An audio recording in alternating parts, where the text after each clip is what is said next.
Girls, ಇವ್ರು ನಿಮ್ಮ competitor. ಏನ್ ಟಾಯ್ಲೆಟ್ ಕ್ಲೀನ್ ಮಾಡಕ್ಕೆ ಅಲ್ಲ, ಟಾಯ್ಲೆಟ್ ನ ಕ್ಲೀನ್ ಮಾಡ್ದಂಗೆ ನಿಮ್ಮನ್ ಕ್ಲೀನ್ ಮಾಡೋದಕ್ಕೆ. ಟಾಯ್ಲೆಟ್ ಅಲ್ಲಿರೋ ಬ್ಯಾಕ್ಟೀರಿಯಾನೇ ಹಂಗ್ ತೊಳ್ದಿದೀನಿ ಅಂದ್ರೆ ಅಲ್ಲಿ ಆಲ್ರೆಡಿ ಕ್ರಿಮಿ ಕೀಟಗಳನ್ನ ಹೆಂಗ್ ತೊಳಿಬಹುದು? ಬಂದಿದ್ದೀನಿ ನಾನು ಸನ್ಮಾನ ಮಾಡಬೇಕು ಅಂತ. ಜೀವನದಲ್ಲಿ ಯಾರಿಗೂ ಸನ್ಮಾನ ಮಾಡಕ್ ಹಿಂಗೆಲ್ಲ ಬಂದಿಲ್ಲ ಇಷ್ಟ ದೂರ, ಅದು ಇಷ್ಟೆಲ್ಲ ಚೆನ್ನಾಗಿ ರೆಡಿಯಾಗಿ. ಹಿಂಗೇನಾದ್ರೂ ಶೋ ರೆಡಿ ಆಗಿರಿ ನಾನು 3 ವಾರ ಎಕ್ಸ್ಟ್ರಾ ಇದ್ದಿರುವೆ. ಒಬ್ರೇ ಇಂಡಿವಿಜುವಲ್ ಆಗಿ ನೀವು ಅಮೇಸಿಂಗ್ ಡಾನ್ಸರ್, ಅವ್ರು ಇಂಡಿವಿಜುವಲ್ ಆಗಿ ಅಮೇಸಿಂಗ್ ಡಾನ್ಸರ್, ಅದ್ ನೋಡಿದೀವಿ. ಬಟ್ ಇಬ್ರು ಸೇರಿದಾಗ ಒಂದು ಡುಯೆಟ್ ಹೆಂಗಿರುತ್ತೆ ಅಂತ ನೋಡೋ ಆಸೆ. ಇದೆಲ್ಲ ನೋಡಕ್ ಮುಂಚೆ ನಮ್ ಕಣ್ ಕಿತ್ಕೊಂಡ್ಬಿಡ್ಬಾರ್ದ ದೇವ್ರು.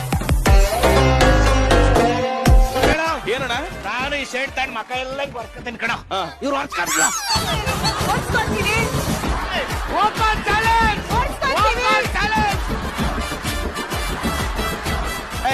ಮಾತಾಬೇಡ ಮಂಜು. ಯಾಕಣ? ಅಲ್ಲ, ಮಕ ಒರ್ಸ್ಕೊಬೇಕು ಅದೆಲ್ಲ ಮಾತಾಬೇಡ. ಅಕಸ್ಮಾತ್ ಅವ್ರೇನೋ ಸೀರಿಯಸ್ ಆಗಿ ತಗೊಂಡ್ ಮಕ ಒರ್ಸ್ಕೊಂಡ್ಬಿಟ್ರೆ ಅವ್ರ ಮಕ ಅವರೇ ನೋಡಲ್ಲ.